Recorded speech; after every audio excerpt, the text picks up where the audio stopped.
ഇന്നത്തെ നമ്മുടെ റെസിപ്പി നമ്മൾ പച്ചമാങ്ങ കൊണ്ട് നമുക്ക് കുറേ കാലം കേടുകൂടാതെ സൂക്ഷിച്ച് വെക്കാൻ പറ്റിയിട്ടുള്ള എണ്ണമാങ്ങയുടെ റെസിപ്പിയാണ് കേട്ടോ. നമുക്കിത് സിമ്പിളാണ് തയ്യാറാക്കാനായിട്ട്, നല്ല അടിപൊളി ടേസ്റ്റുമാണ്. അപ്പം നമുക്ക് ഈ എണ്ണമാങ്ങ എങ്ങനെയാണ് തയ്യാറാക്കുന്നതെന്ന് ഒന്ന് കണ്ടു നോക്കാം.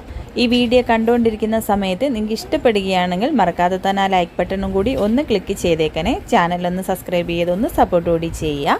അപ്പോൾ നമ്മുടെ ഈ എണ്ണമാങ്ങ തയ്യാറാക്കാനായിട്ട് ഞാനിപ്പോൾ 2 മാങ്ങ ഈ ഒരു കനത്തിലൊന്ന് കട്ട് ചെയ്തെടുത്തിട്ടുണ്ട്. തൊലിയോടുകൂടി തന്നെയാണ് കട്ട് ചെയ്തെടുത്തിട്ടുള്ളത്. ഞാൻ കുറച്ച് നല്ലെണ്ണയൊന്ന് ചൂടാകാൻ വെച്ചിട്ടുണ്ട്. അതിലേക്കൊരു 16 വറ്റൽമുളക് ചേർത്ത് കൊടുക്കാം. ഇതിപ്പോൾ എരിവില്ലാത്ത വറ്റൽമുളകാണ് ചേർത്ത് കൊടുത്തിട്ടുള്ളത്. ഇനി ഈ മുളക് ഒന്ന് വറുത്തെടുക്കണം. ഇത് പകുതി ഒന്ന് വറവാകുന്ന സമയത്ത് ഇതിലേക്ക് കുറച്ച് കറിവേപ്പില കൂടി ചേർത്ത് കൊടുത്തിട്ട് കറിവേപ്പിലയും ഈ വറ്റൽമുളകും നന്നായിട്ടൊന്ന് വറുത്തെടുക്കാം. ലോ ഫ്ലെയിമിൽ വെച്ചിട്ട് വേണം വറുത്തെടുക്കാനായിട്ട്. ഒരുപാട് അങ്ങ് കരിഞ്ഞു പോകരുത്. മുളകൊക്കെ കരിഞ്ഞു പോയി കഴിഞ്ഞാൽ നമ്മുടെ ഈ എണ്ണമാങ്ങയുടെ ആ ടേസ്റ്റ് തന്നെ അങ്ങ് മാറിപ്പോകും. ഇതിപ്പോൾ വറ്റൽമുളകും കറിവേപ്പിലയൊക്കെ നന്നായിട്ടൊന്ന് മൂത്ത് വന്നിട്ടുണ്ട്. ഇനി നമുക്കിത് എണ്ണയിൽ നിന്നും കോരി മാറ്റാം. ഇനി ആ ഒരു എണ്ണയിലേക്ക് തന്നെ നമ്മൾ നേരത്തെ കട്ട് ചെയ്ത് വെച്ചിരിക്കുന്ന മാങ്ങയുണ്ടല്ലോ, അത് കുറേശ്ശെ ഇതിലേക്ക് ഇട്ട് ഒന്ന് വറുത്തെടുക്കാം.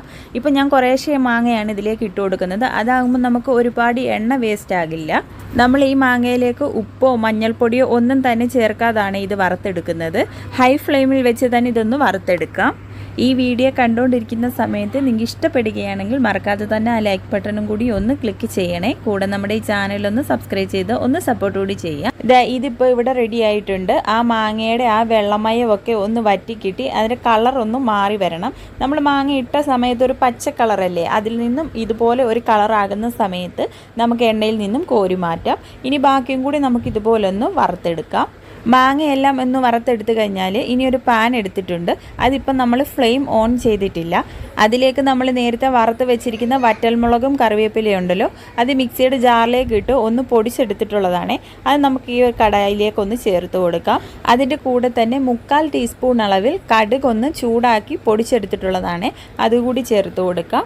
ഇനി ഒരു 1/2 ടീസ്പൂൺ അളവിൽ മഞ്ഞൾപ്പൊടിയും, ഒരു 1/4 ടീസ്പൂണിൽ കുറച്ച് കൂടുതലായിട്ട് ഉലുവാപ്പൊടിയും, 1/2 ടീസ്പൂൺ എരിവുള്ള മുളക് പൊടിയും കൂടി ചേർത്ത് കൊടുക്കാം. ഇനി ഒരു 1/2 ടീസ്പൂൺ അളവിൽ കായപ്പൊടി കൂടി ചേർത്ത് കൊടുക്കാം. ഇനി നമുക്കിതിലേക്ക് ആവശ്യത്തിനുള്ള ഉപ്പ് കൂടി ചേർത്ത് കൊടുത്തിട്ട് ഫ്ലെയിം ഓൺ ചെയ്ത് കൊടുക്കാം. ലോ ഫ്ലെയിമിൽ ഇട്ടിട്ട് നമുക്ക് ഈ പൊടികളൊക്കെ നന്നായിട്ടൊന്ന് മൂപ്പിച്ചെടുക്കാം. ഇതിപ്പോൾ പൊടികളൊക്കെ നന്നായിട്ടൊന്ന് മൂത്ത് വന്നിട്ടുണ്ട്.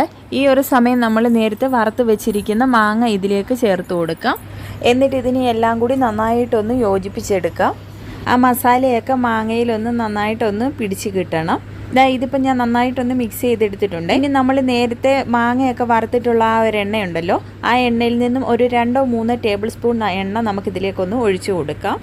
എന്നിട്ട് ഇതെല്ലാം കൂടി ഒന്നുകൂടി ഒന്ന് മിക്സ് ചെയ്തിട്ടെടുക്കാം. നല്ലതുപോലെ മിക്സ് ചെയ്തെടുത്തതിന് ശേഷം നമുക്ക് ഫ്ലെയിം ഓഫ് ചെയ്ത് കൊടുക്കാം. അപ്പം നമ്മുടെ എണ്ണമാങ്ങ ഇവിടെ റെഡി ആയിട്ടുണ്ട്. പച്ചമാങ്ങ ഒക്കെ വാങ്ങുന്ന സമയത്ത് ഒരു തവണയെങ്കിലും ഇതുപോലെ ഒന്ന് ട്രൈ ചെയ്ത് നോക്കിയിട്ട് നിങ്ങളുടെ ഫീഡ്ബാക്ക് അറിയിക്കാൻ മറക്കരുത്. കുറേ നാൾ നമുക്കിത് കേടുകൂടാതെ തന്നെ നമുക്ക് സൂക്ഷിക്കാൻ പറ്റും. നമ്മൾ എണ്ണമാങ്ങ ഇട്ട ഉടനെ ഉപയോഗിക്കാതെ 2-3 ദിവസം കഴിഞ്ഞിട്ട് ഇത് എടുക്കുകയാണെങ്കിൽ ഒന്നുകൂടി ടേസ്റ്റി ആയിരിക്കും. ഇരിക്കും തോറും ഇതിൻ്റെ ടേസ്റ്റ് കൂടി വരുത്തതേ ഉള്ളൂ. അപ്പോൾ ഇതുപോലെ ട്രൈ ചെയ്ത് നോക്കിയിട്ട് നിങ്ങളുടെ ഫീഡ്ബാക്ക് അറിയിക്കുക. Thank you.